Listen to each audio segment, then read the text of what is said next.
What's up, Hoopers? Did LeBron James just fake an injury to get back at the Los Angeles Lakers because they lied to him? There are all sorts of reports coming out that the Lakers actually lied to LeBron James this offseason to force him to sign a 2-year extension. This really handcuffs him to the Lakers. He did it because they promised him to get some shooting, to get some better players, and they did nothing for him. Now, we just saw LeBron James exit the game against the Clippers just the other night. It seemed like he was fine. With a couple minutes left, all of a sudden the camera panned over and saw him exiting through the tunnel. He was walking gingerly, and it comes out later on that he had actually pulled his groin. Now, MRI came back, said there is actually no tear in the groin, so he is day to day. But is this his way of saying, we suck, Lakers, and we need to do something about it? Because if you look at some of the earlier reports and what's coming out now with the grumblings, he's pissed off that he is wasting another season. This is year number 20 for LeBron, and last season, in his 19th season, was averaging the most minutes per game for any player. Now, they brought in Russell Westbrook so that he could actually rest a little bit, just like Damian Lillard's doing, just like Giannis is doing, and so that his team could actually continue to win games. Well, that didn't really happen. Now, I'm not here to pour all the blame on Russell Westbrook anymore. In fact, he's about the only shining light of the Lakers, which is crazy to think about.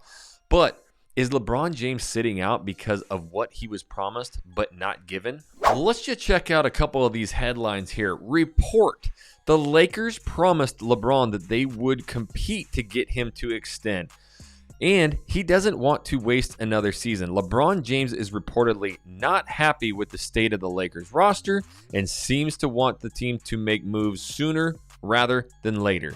So that brings us up to when the Lakers are actually going to make a move, because Rob Pelinka came out a week or two ago and said, look, I'm not doing anything until Turkey Day. We're going to wait till Thanksgiving, about 20 games in, to see what is available out there. Now, I kind of get the strategy, but I also kind of don't, because if we just take the record that we're at right now and go all the way to 22 games, you're talking about a 4-win team. And you're also talking about an 18-loss team. This is going to be over a quarter of the season is completely wasted. Now, you can bring in some different players, some shooting, and try to get some victories to get to the playoffs. Now, if we take a look at just last season, this is the end of the season where the Western Division stood. Obviously, teams 7 through 10 were the play-in games. Now, just to get to the play-in games, 34 wins would have done it. The Lakers were just shy. They ended up shelling about 4 to 5 games at the end of the season. But even if you can start getting up into that mid-40s, you can actually get out of the play-in and be in the actual playoffs. But right now, just getting an Anthony Davis, a LeBron James, a chance in the playoffs, I like their opportunities. So you've got to get to the mid-30s, low 40s to actually get into the play-in. So if you're simply just going to do some math, if we got a 4 over here, and that's plus 18, that's 22 games total with only 4 wins. That means you only got 60 left, homies. And if they only got 4 wins, that means they gotta go at least 500 the rest of the season just to win 34 games. Now, last season, the San Antonio Spurs edged their way in past the Lakers with that 34 wins. So you're talking about if they do not make a move up until Thanksgiving and they only win 1 or 2 more games, which is completely viable because we don't know how long LeBron James is going to stay out with this injury. Now, in 2019, LeBron James suffered a groin injury that kept him out for 19 games. In fact, he only played 55 games that season, which set his career low. And that was when the Lakers had all these young players, young talent, and everybody was like, man, they're not that good. Well, he had them at the 4th place in the Western Conference, which back then, that Western Conference was absolutely stacked. And to have a 4th place team at that time, that was really good. In fact, I would take that right now. But it just goes to show that having good young talent can really carry you through the season. Now, LeBron James they ended up missing the playoffs, and we thought that that was going to be the worst of it, but it seems to be getting worse. If we look at this tweet here by Chris Haynes, inside the critical decisions for the Lakers, how it could prompt key players to sour on the direction of the franchise, and LeBron James' unwillingness to stand pat and waste a season, league sources tell. The sources, Lakers VIPs, can't align on how to maximize LeBron James. When 4-time MVP LeBron James agreed to a 2-year, $97 million extension in August, the Los Angeles Lakers made a bunch of promises that they were going to surround him with shooting. So when he went and did this extension, I started thinking right at that moment, okay, I get it. He's got kids in high school. He's got kids in the school systems. He doesn't want to move across the country. He wants Bronny to finish up there in LA. So sure, sign the 2 years. As soon as Bronny enters the league, that frees LeBron James to go. And, well, he can make some dough right now. But I had no idea that the Lakers actually promised him to get some shooting if he signed the extension. What were some of those trade ideas? Well, early on, it was a lot of talk with the Utah Jazz. It was a lot of talk with the San Antonio Spurs, and it was a lot of talk with the Indiana Pacers. Now, there's a bunch of new reports coming out that what the Lakers were offering were pennies for these players. Now, I do feel that there's a lot of GMs and there's a lot of owners of these NBA franchises, and they just plain frankly don't want to deal with the Lakers. And if they do, they want to take them to the house. So again, there's part of me that sits there and goes, you know what? Rob Pelinka is a pretty smart dude to actually hold on to these picks, not sell the complete farm just to get a shooter or two that, hey, they could get hurt too. Why not wait a little bit and actually see if there's some disgruntled stars that want out? Now, some teams like the Brooklyn Nets right now, which are an absolute dumpster fire, which actually turned out really good, and they went from getting 118 points a game scored on them with Kyrie Irving to Kyrie Irving getting suspended for 5 games and only getting 90 points against them. Jiminy Christmas. That just looks like they needed to get rid of Kyrie Irving. But I thought maybe Kevin Durant was going to want his way out because he said he wanted to get traded. He said he wanted Coach Steve Nash fired. He said he wanted Sean Marks freaking out of there. So he was trying to clear house, and he was very disgruntled. So I thought, man, this could be something where the Lakers could trade AD for the Brooklyn Nets KD, and we would do this AD-KD swap. And I'm like, hell yeah. But it's not looking that way. But it is looking like somebody like Kyrie Irving could come available. Now, Kyrie Irving's somebody that you're not going to want to trade a bunch of picks for. We are starting to see it no matter what franchise he's at. He is a problem in the locker room.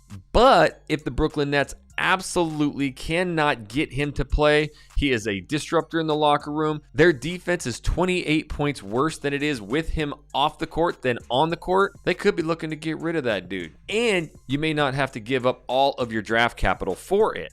Because if he's going to just sit there and not play, you might as well get something for him as he is becoming a free agent next season. But this brings me back to my original point. Now, I'm not one of these guys. I am a hooper. Played it my whole life.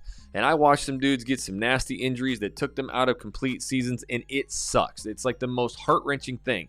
But I also saw guys fake ankle injuries just so they didn't have to run sprints. Now, I'm not saying that LeBron James is faking anything.